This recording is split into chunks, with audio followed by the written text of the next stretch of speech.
How can every single asset that you were compensated in be zero? That makes no sense.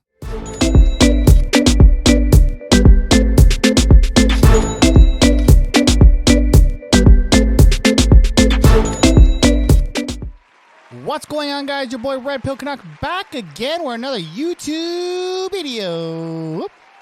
Shout out to the Canuck Squad for being involved and being active on this YouTube channel.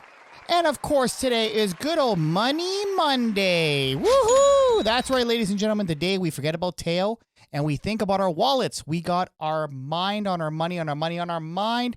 But before we get into today's video, shout out to RedpillCanuck.com, our daily pill, where we get a lot of our news articles, podcasts, and all that fun stuff. And home of our newest addition to our lineup, to your RPC, where you, the viewer, write in for advice, professional advice, but not by professionals. And of course, for entertainment purposes only, that's actually on our Quick Hits channel. Links will be in the description box below. And of course, shout out to everybody on good old Spotify and Apple Podcast. Wow. Okay. We're already off the rails already. But yeah, shout out to everybody on Spotify and Apple Podcasts. Welcome, welcome, welcome. Shout out to you. Make sure you hit that follow button. And if you're watching us on good old YouTube, hit the like button on the way in and subscribe button if you haven't already. Today's episode, today's video is going to be one of those videos. Yep, I usually say that, but this one's going to be one that's going to hit a lot of people's wallets because y'all that invested in FTX, yeah, shout out to FTX. Yeah. There actually was a video that came out literally a few days ago. My favorite Shark Tank personality, Kevin O'Leary. He's Canadian as well. Shout out to him. And of course, today's video is how even rich people make the most common mistake. And you're probably wondering what the most common mistake is. It is actually the easiest thing that you can do as an investor. Do your research. Now, a lot of us fail to do that. A lot of us will actually listen to a friend or watch YouTube videos. And a lot of people don't know a lot of those YouTube first personalities actually make a commission and a kickback on the back end. And some of them are even sponsored. And ironically, Kevin O'Leary came out on this news show. Shout out to CNBC. Of course, we're going to be fair use in this in a second. He actually came out and mentioned how he was a spokesman. He was sponsored. He was paid. Now, I'm not going to go hard on him because actually I respect the man. I'm a big Kevin O'Leary fan, but that's not going to make me biased to the stuff that he did. He didn't do his research. And unfortunately, and I did mention this in a previous video, when you are an influencer or you are paid to be a spokesman or any sort of sponsorship, you have to be very careful on what you say, on what you endorse. You literally have to do your research because when you're a personality as big as Kevin O'Leary, a lot of people trust your judgment. And because he is in the financial sector, a lot of people consider him a financial guru because, you know, the Shark Tank show and because of all the other projects, investment projects he's been a part of, they assume that he will do his due diligence before he endorses anything. And of course, I do recommend everybody do their due diligence because, again, look what happened to Kim Kardashian. She had to pay $1.6 million or something like that because she was a part of a crypto project, which ended up being a pump and dump, and she didn't even know about it. She had no idea what the heck it was. She literally said, I don't know what it is, allegedly. And in regards to the whole FTX situation, yeah, a lot of spokespeople, they lost a lot of money. Now, a lot of it wasn't actually their money to begin with because they got paid to do it. But the ones who actually invested into it, yeah, they lost it as well. But it is what it is. That's why it's important to do your research. So he actually did appear on this CNBC Live. And of course, we're going to fair use that right now, just because I know a lot of these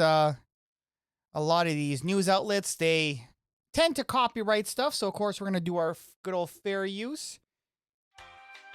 Expert to copyrighted material may under circumstances will be quoted verbatim for the purpose of criticism, reporting, teaching, and research without permission from the payment or the copyright holder. Good old fair use. Shout out to fair use. So we're going to get into this. We're going to actually do a breakdown of this new segment here. It is quite lengthy. It's about 18 minutes, but obviously we're going to do a breakdown of it. So let's get into it. I want you to just sort of walk us through all of this because I think there's a lot of questions about what happened. I know that you've lost money in the process of all this. That would be an understatement. But I want to understand how much money you lost in the context. But I also want to understand how the investment and this ambassadorship happened at the time that it happened. You did disclose it. But now, I am going to be interjecting throughout the video, obviously because of copyright, because I'm also doing a breakdown. So when he said ambassadorship, that's actually another word for sponsorship or endorsement or anything like that. It's not endorsement, sorry.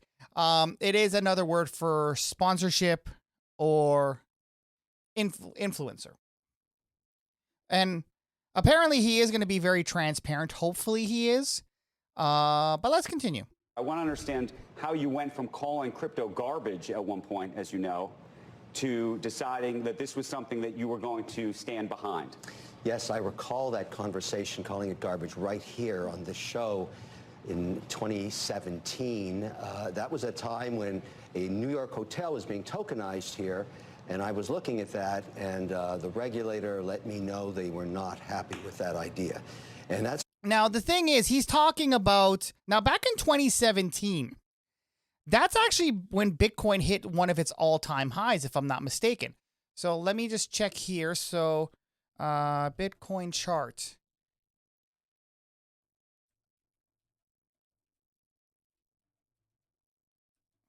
For 2017. Whoops, put an extra zero there. Now, this is in Canadian. This is what it is today. But in 2017, let me see if I can actually... let me see if I can actually get the... We'll go with the 5-year. Okay, maybe this wasn't the best chart. Okay, here we go. We actually have an article from December 29, 2017. Okay, this is actually perfect. So from $900 to $20,000. This is actually, and this is in US dollars. So this is actually when Bitcoin had hit its all-time high. So that's when he said crypto was garbage. When it hit an all-time high like that, how could you really call it garbage? But anyway, it was it is. Apparently he's saying it's based on a hotel. Okay. But let me see here. Yep, there we go. So it climbed from below $1,000 to nearly $20,000. With the price index. Yep, so that was the time when it hit around 20,000. Anyway, let's continue. So I just wanted to bring that out because it's not like cryptocurrency in general follows Bitcoin. It is a known fact. Because Bitcoin is king when you really look at it.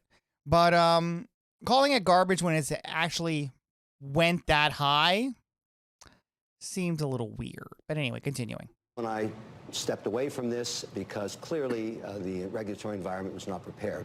Then facts changed. I saw the Canadians issue the first ETF with Bitcoin is underlying, Ethereum, then Switzerland opened up, then Australia opened up.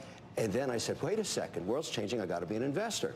And that started my journey. I'm an investor in the largest regulated exchange in Canada called WonderFi, the Wall Street. Now, I love how he says regulated.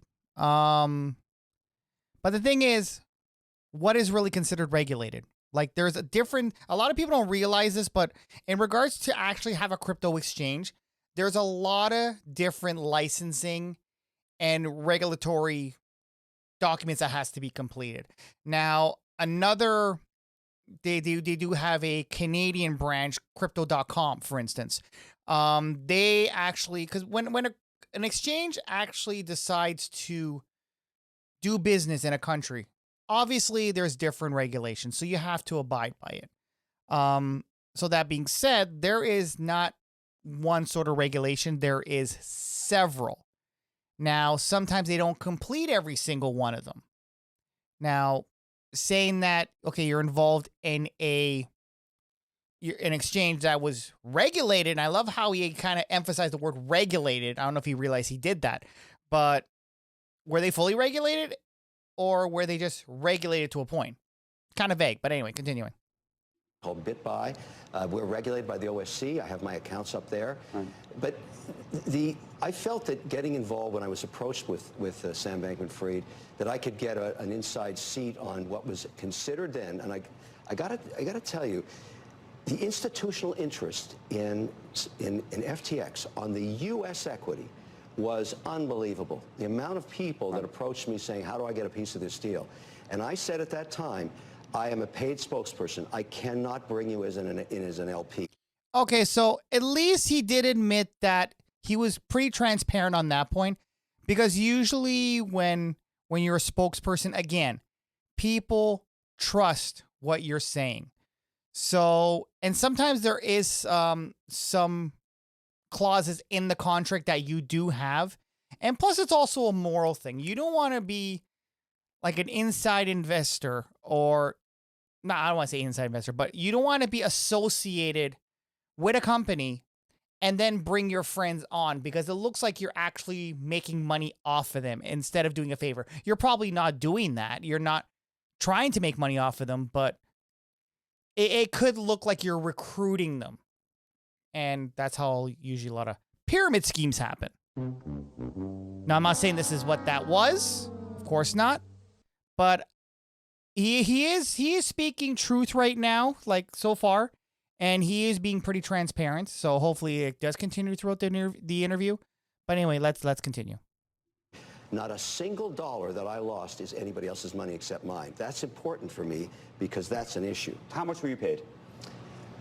Total deal was just under $15 million. Good Lord. Wow. $15 million? And he's on a U.S. show, so this is U.S.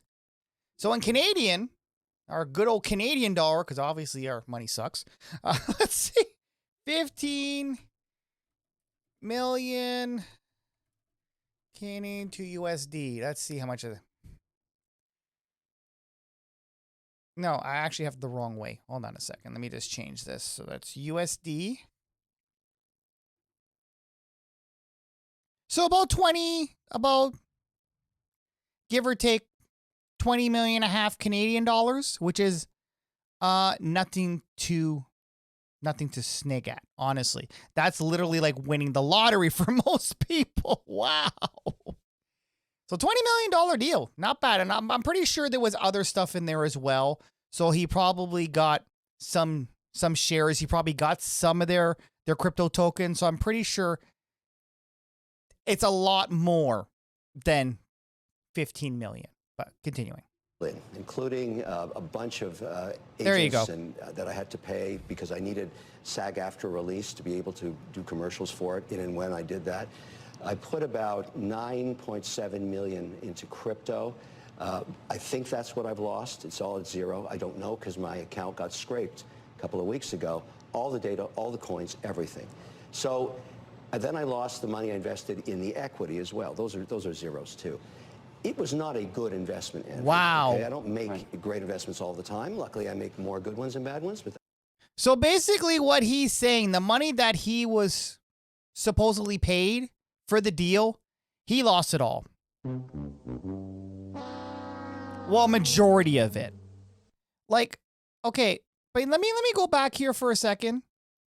And I lost the money I invested in the equity as well. Those. Okay, so he did invest in the equity. I think that's what I've lost. It's all at zero. I don't know. Okay, so you're telling me every single token you invested in went to zero? Now, this is a man who actually is a big fan of Ethereum, so I'm really surprised he didn't put some of that money into Ethereum. Interesting. But you know what? He is trying to be transparent here, so I'll give him that. But yeah, that's a tough break, honestly, to lose that much money. Whew. Wow. Anyway, continuing. My account got scraped a couple of weeks ago. All the data, all the coins, everything. So then I lost the money I invested in the equity as well. Those are zeros too. It was not a good investment, Andrew, okay? I don't make great investments all the time. Luckily, I make more good ones than bad ones, but that was a bad one. Okay, let me ask you this, though. When you made this arrangement, this is back in August 10th, 2021, yeah. You said the following. You said, to find crypto investment opportunities that met my own rigorous standards, that was your phrase, of compliance. Uh-oh. I entered into this relationship with FTX. It has some of the best crypto exchange offerings I've seen on the market. Yes. Given that you were the spokesman and ambassador for this company. Yes, because you see, that's the question that I was waiting for them to ask. See, he's literally giving a testimony, but he's also a spokesperson. That's technically a no-no. That's technically a no-no because literally you're putting your ass on the line. When you're actually a spokesperson and you're giving an endorsement like that, it tends to backfire on you, especially when you're such a personality as Kevin. Now, here's the deal. People trust Kevin. He has a nickname, Mr. Wonderful. People, out of a lot of investors or financial advisors, he's one of the most respected ones. So whatever he says, they don't take it with a grain of salt. They actually trust him. So him coming out like that and saying, and he quoted what he said, that's not a good thing because I'm pretty sure once he said that, a lot of people did invest their money. And now I'm not sure if he actually disclosed that he was a spokesperson beforehand. I'm pretty sure he probably did. Hopefully he did. But yeah, it doesn't look too good on face value. Continuing. What kind of diligence did you do around this issue of compliance, given where we sit today? I obviously know all the institutional investors in this deal. We all look like idiots. Let's put that on the table, okay? We relied on each other's due diligence, but we also relied on another investor. You see, that's the problem right there. You assumed that your fellow investor or investors did their due diligence in doing research? Good Lord. Oh, that's not good. That's not good. Because if you are going to if you're going to be endorsing anything, it doesn't matter what other people do. Because at the end of the day, when ish hits the fan, you are all going to be responsible. Not just one person. You are going to be grouped as a unit, all of you. And that's the same thing that happened with the Ethereum Max case, where a lot of celebrities, Kim Kardashian, I believe there was a few other celebrities. I think The Rock was involved in there as well. I'm not 100% sure. Allegedly, quote, don't come after me if I'm wrong. But I know there was a few other celebrities that were endorsing this thing. Now, the problem is, and I mentioned this before, you got to do your due diligence. And this is an individual who is a professional. And he's rich. And this is his lane. This is his niche. You can't rely on other people to do your homework. Because now he has to answer these questions. Now, I do respect him for being open and actually doing this interview, but at the same time, he's saying we all look like idiots. If you would have did your research on your own, which hopefully you did, but it sounds like you didn't because it sounds like you were relying on everybody else. Yeah, that's not a good thing. Continuing.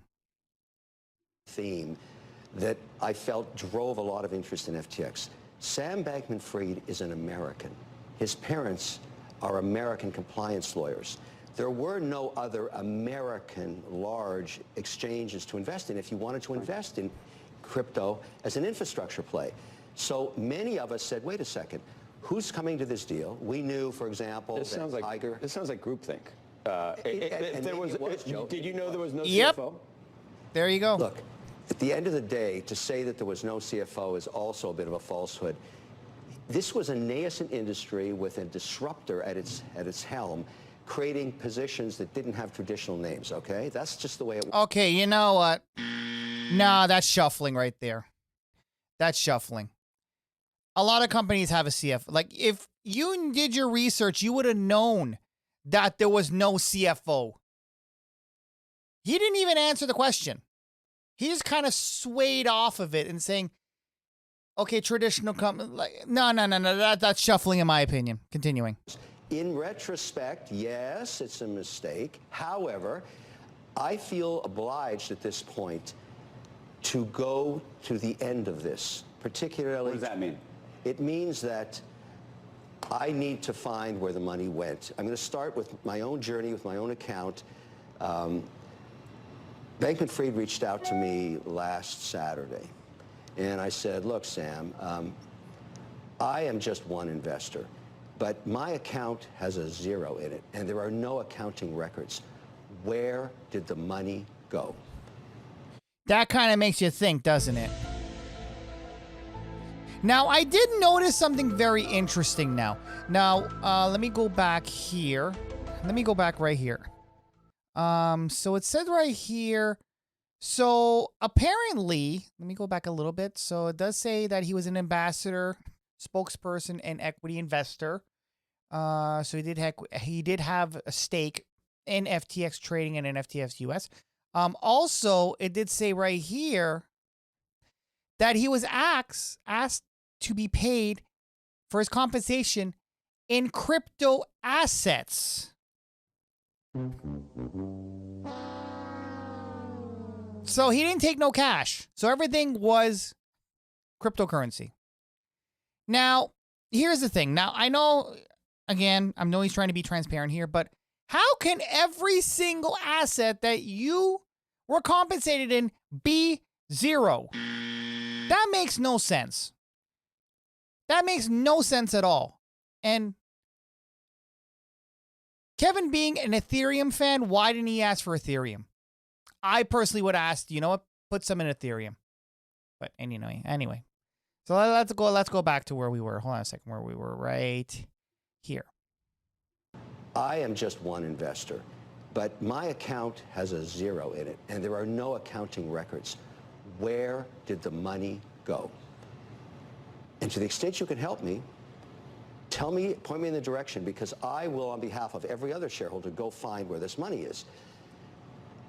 The next day we talked for over an hour, and he walked me through his scenario, and I learned a lot. Oh, Now, sorry? What did you learn? I learned, first of all, I said, what was the large drawdown of your capital? Where did the cash go? One of the biggest uses of cash was to buy back his shares from Binance, which owns 20% of his exchange. And the reason he had to do that, according to him, was that every time they applied for a license anywhere, the Know Your Client got jammed up with Binance, where the ownership is opaque. And he had to buy it back. That cost him a lot. A couple of $1 billion. But do you think that he was taking customer funds to do that? Yeah. Did he take that money from customers to get it? Well, the only way to answer that question, I think he did. I told him, and he agreed. I said, allegedly, look, Sam, you start this journey with me, and wherever the chips fall, that's on you, because, we're talking about this. I'm going to pursue it. I agreed last night when Pat Toomey called me to sit on that committee next week. I will be a witness there. You plan to testify? I've under oath? agreed to testify. He called me last night around 8 o'clock. I agreed to testify. And we're actually going to be doing an update on that as well, because I'm going to find that I find that very interesting. Anyway, continuing. A lot of my time on the Hill. You may have said, maybe I wasn't listening close enough. So the money that you lost, was it all just the money that you were compensated for being a spokesperson for FTX? The 9.7. That was money they gave you, and then you lost. Did you lose any? Did you lose any money of your own before you were how much? Before you were compensated? Well, listen. At the end of the day, I look at the compensation as a source of income. No, I know. But are you net down from your own net worth, or did you got the 15 million and you lost 9 of the 15 million? I net down. I paid millions in taxes, and I hopefully can recoup those. I paid millions in fees to agents. Are you kidding? All right. This has not been a great experience. But losing. Okay, but here's the thing, though. You're saying, okay, yeah, to be fair, yeah, you're paying money in taxes, sure.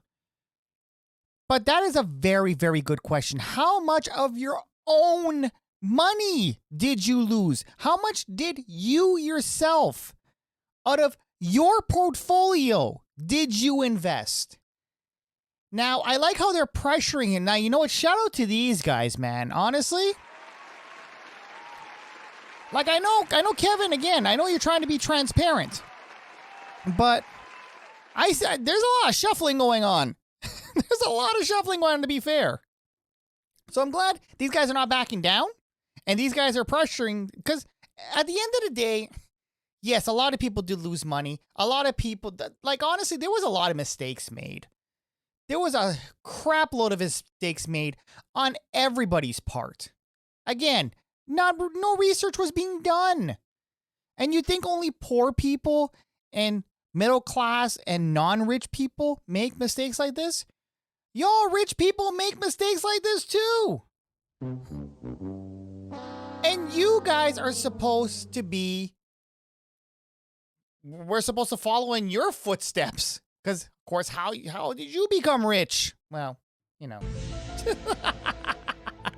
We're just gonna leave it at that. But you know, honestly, I'm glad they're kind of pressuring him. Anyway, continuing. 15 million that he gave you to be the spokesperson is a little bit different than a lot of people who put money. Go back to the compliance issue, and the reason I'm asking is, I think, look, a lot of people have looked to you over the years as somebody who is an investor and a successful investor, and they follow you. That's exactly. The point of Thank you. this, right? And so they're looking at this and saying, what kind of compliance did this guy do? And just asking around and seeing who else was investing is not compliance unto itself. Exactly. Thank you. The way we did it, we said, let's look at the platform and let's see if it can link to our actual reporting systems. Is it robust enough to allow us to be compliant? Because I also issue securities through other investments like But did you ask questions about, for example, look, the board piece of it, the CFO piece of it, all of those would be considered compliance red flags. But Andrew, if you're asking, did I do enough due diligence? The answer is no. Did I rely? Okay, you know what? Thank you. You know what, Kevin? Good. I'm glad you admitted that. You did not do your due diligence. And again, ladies and gentlemen, even if you invest even a small amount of money, because again, we're going into recession time. 2023 is going to be a ish show. We all know that. We all have to watch our pennies. We all got to watch our dollars. So of course, if we're going to be doing investments is going to be risky now. Now is technically not the time to, there's different schools of thoughts on this. Some people say yes, it is the time to invest because literally everything is at a fire sale now. Everything is at a discounted price. Facebook in general, what's Facebook at today? What's good old Facebook at? Let's see, Meta. So basically Facebook today, well, actually, not today because the market's not open yet, but it actually closed on Friday at 115 US. So it did go up a little bit based on its all-time low. I think it was like at 80 something dollars. But then again, this company was worth almost $400 US. So they lost a considerable amount of money. Now, will they be up to that? Are they going to be going up to that price again? I'm pretty sure they will. not financial advice, and of course, allegedly. But a big company like Facebook, like even Google, for instance, let's go into Google. Shout out to Google. Like even Google. Google is at a discount right now. Now this, well, of course it was a stock split, but this was a company that was literally at, like what, at 120, I think? Or close to, they were well over 100. I think they were at 111 to be fair. And of course they're down. They're at 93. So again, this is at a discount. A lot of stocks are at a discount right now. So is it a good time to invest if you have some money to throw around? I don't see why not. But again, you have to do your research. Now, this is the most common mistake people forget. Research. They rely on other people. And case in point, that's exactly what Kevin did. He relied on other people. Big mistake. Now, I'm going to go back a little bit because I want him to finish his sentence. So, continuing. Securities through other investments. But like did you ask questions about, for example, I mean, look, the board piece of it, the CFO piece of it, all of those would be considered compliance red flags. But Andrew, if you're asking, did I do enough due diligence, the answer is no. Did I rely like others did in Joe's concept of groupthink? Yes, we all did that. There we go. Did you ask, though, about the relationship between Alameda and FTX? At that time, Alameda was just another account in FTX, okay? By the way, not just another account. At some point, it might have represented close to 50% of the business that was even on FTX. And there is where I call you out and say, how do you know that if you have no records? And my whole point about this is all of these allegations, all these claims, all this Sam Bankman-Fried took money out, took it in, whatever. Nobody knows because there's no data. That data, as I learned, according to Sam, is sitting on a server backed up on AWS. Right now, all roads lead to John Ray, it seems. Sam says he can flip the switch. I need that data. I can't go get the money unless I have the data where it went. Here's what I don't understand. Now, here's the thing I don't understand. If it's that simple to get the records to quote unquote, flip a switch, then why is that not done yet? Why hasn't that been done? This disaster happened almost a month ago. Give or take. It happened a while ago. Like a lot of people were out. Millions of dollars. Some people were I'm not going to say stupid enough because that wouldn't be fair.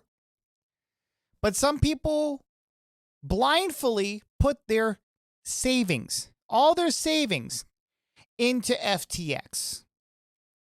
Now, don't you think that would be an emergency in order to find a solution or find out what really happened?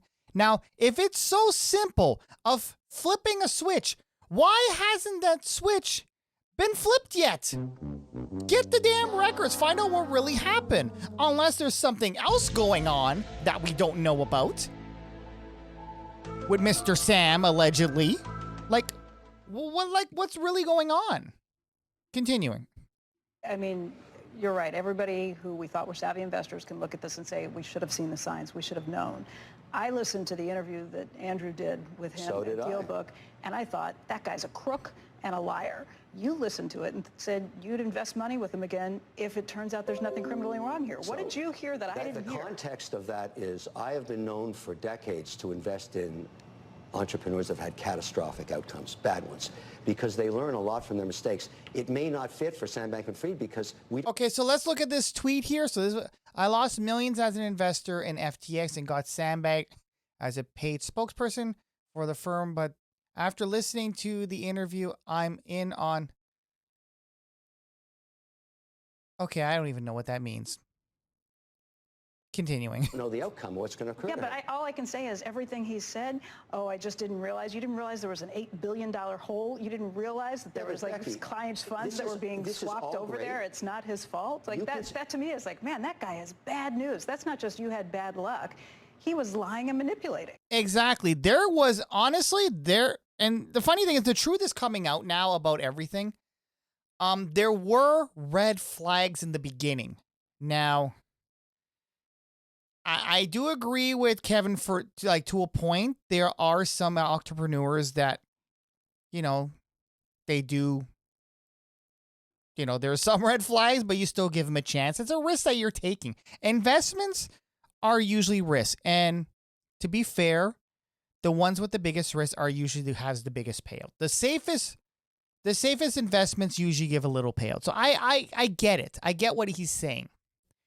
But to have so many red flags in this deal, I don't know. I don't know why you would have continued with it, but again, maybe he saw it was okay. You know what? Big risk, big payout. I really don't know. Allegedly, I can't testify for him, but that's basically what my thing is. I would have thought that way. Continuing. You don't know because you have no data.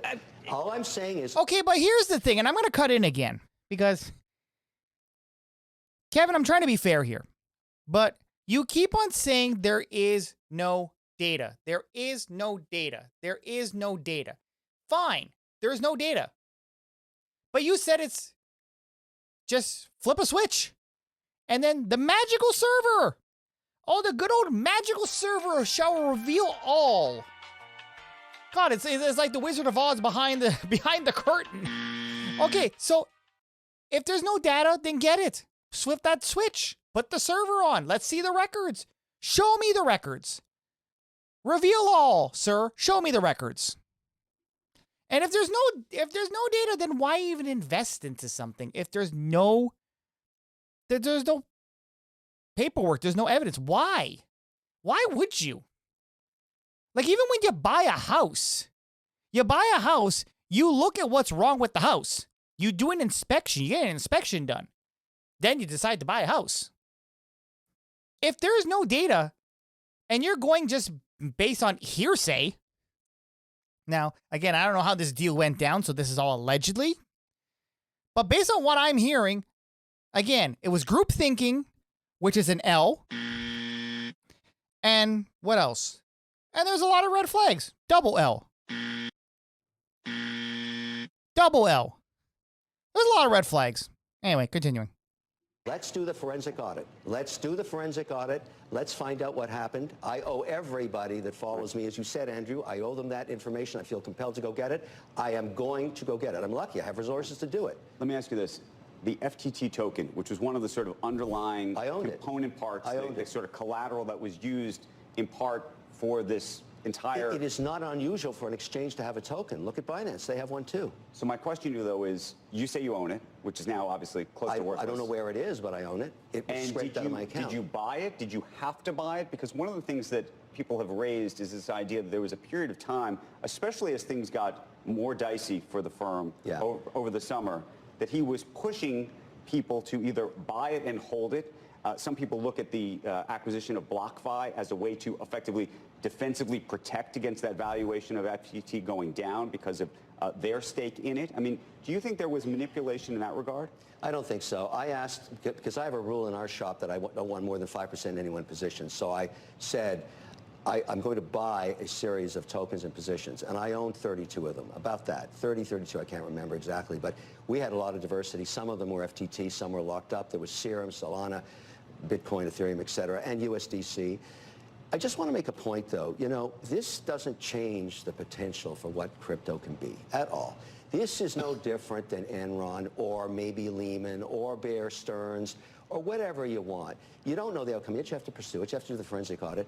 Enron goes to zero, and I think Toomey said this himself. It didn't change energy trading. Who cares? If Sam Bankman-Fried did anything wrong, we're going to find out through the forensic audit. What do you think? Oh, this is going to be a good thing. I want to see what he thinks because he is right. You know what? Cryptocurrency does have a bright future. I don't care what anybody says. I'm quite a big advocate for cryptocurrency, but not the crypto you're thinking of. No, not the centralized type. I'm talking about the decentralized type. Anyway. So that being said, he is right. It does have I see nothing wrong with crypto, even though this fiasco happened, and this is not the first time. Of course, we know Quadriga went down, and a lot of other crypto, I don't want to say scams, but crypto projects that went west or east or north or whatever or south or whatever you want to say.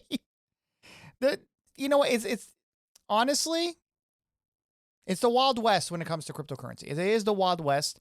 Regulations, yes, that would probably stop it. But then the problem when you regulate something, it kind of makes the whole concept of decentralization redundant. That doesn't make any sense. Because when you try to regulate something, then who's really regulating it? The whole concept of decentralized is nobody regulates it. Nobody's the boss. Now, if you're going to start regulating something, there has to be someone that's regulating it. Someone in control.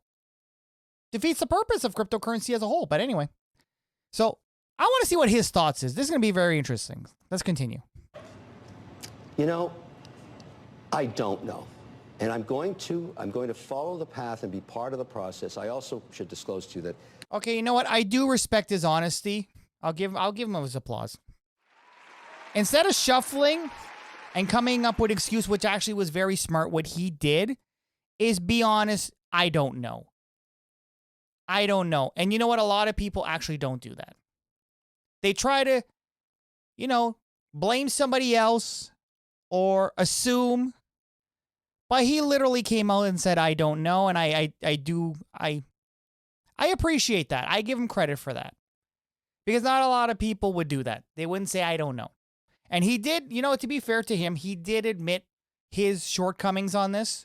He did admit that, you know, there was group thinking. He did admit there wasn't enough research done that should have been done. So, you know what? He is, you know, being truthful. He is being truthful. He made mistakes. And he's abiding by it. So anyway, continuing.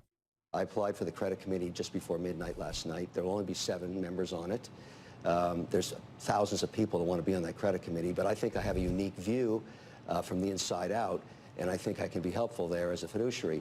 I am going to drive the process if I can.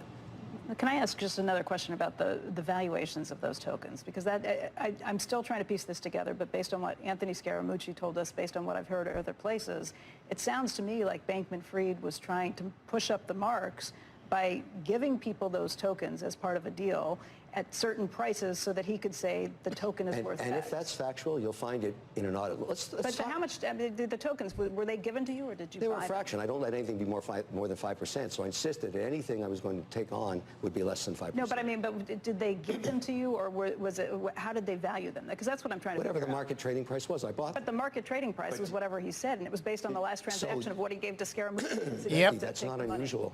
That's not unusual in crypto. Yeah, but it makes me, if that's not unusual in crypto, that's what worries me. If everybody's making up these marks based on total BS, saying, I'll give you this money, but you have to use it to buy my token at the price I said. Okay, fair enough. And so... Oh, you know what? Round of applause to her.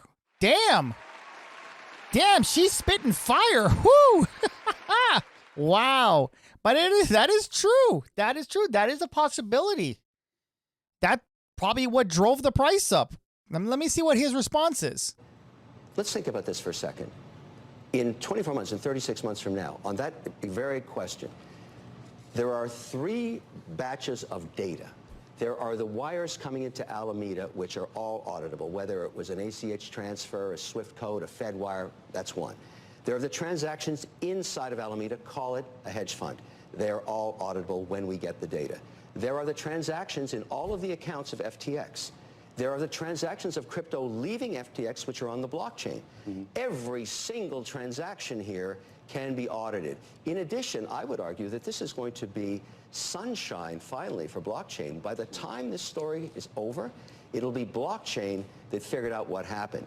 And we will be using this as an authenticating vehicle going forward. So I'm not worried about is Sam Bankman-Fried going to go to jail or not. I have no idea. But I'll tell you, the regulator's going to rip into this like no other deal ever. You would hope. You're going to be testifying next week. How concerned are you about your own liability? And the reason I ask that, fair enough, is that you are out there as a spokesperson. By the way, there are civil cases now that have already been brought against the likes of Tom Brady and Larry David and all sorts of other people who have spoken on behalf of the company. I'm named in all of those. We're all paid spokespersons. We're all named in those suits. The only saving element for me was I never took anyone else's money to put it into FTX. All of this is mine. And look, I look like, like everybody else. We all have egg on our face, but I don't have the backward pressure of liability from LPs. When you have people come on this set and scream that Sam Bankman-Fried should be in jail right now, I bet. Okay, so let's see who the ambassadors were. So we had Tom Brady, we had his ex-wife, Stephen Curry, Shaquille O'Neal, and there's Kevin there. David Ortiz actually was on there as well. And Naomi Osaka. Really? Good Lord. I didn't know so many people were involved. And I think there's actually more people that were involved as well. You see, here's the thing. Now, I do appreciate him saying that he used his own money and he lost his own money. But the fact of the matter is, and I mentioned this countless of times, and I'm going to keep on mentioning it until people realize it. When you are a spokesperson, especially when you are a celebrity, a public figure, even me, I don't have a big following. But again, I am a content creator. If I tell you something and you are a huge fan of mine, you will assume that I've done my research and you would trust me. Now, with Kevin, it's a little bit different because Kevin is in the financial field. Again, this is his playground. This is his niche. So, because he was a spokesperson, so it's going to be different compared to Tom Brady. Because Tom Brady, football player. Giselle, model. Stephen Curry, basketball player. Shaq, Papa John's and ex-basketball player. So it's going to be different with them. Even with the whole, again, I'm going to bring this up again, with the whole Ethereum Max case where Kim Kardashian was on the hook. She's a social media personality. So again, she does have a big following, but she's not a financial advisor.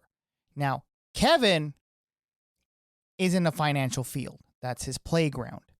So a lot of people are going to take whatever he says with more value than these other people do. His advice and even what he says is worth more than what these other people say. That's what the issue is. So you saying you didn't spend the money, you didn't spend other people's money, great. That's great. But the problem is that people listen to you. People listen to you and they trusted what you said. That's the problem. Now, of course, it's their fault for trusting what you said because they didn't do their own research. The same way you should have did your own research as well and not do group thinking. Continuing. That they have a ton of money of other people's money in this deal. I don't. So I am more in the... you have your own money in this deal.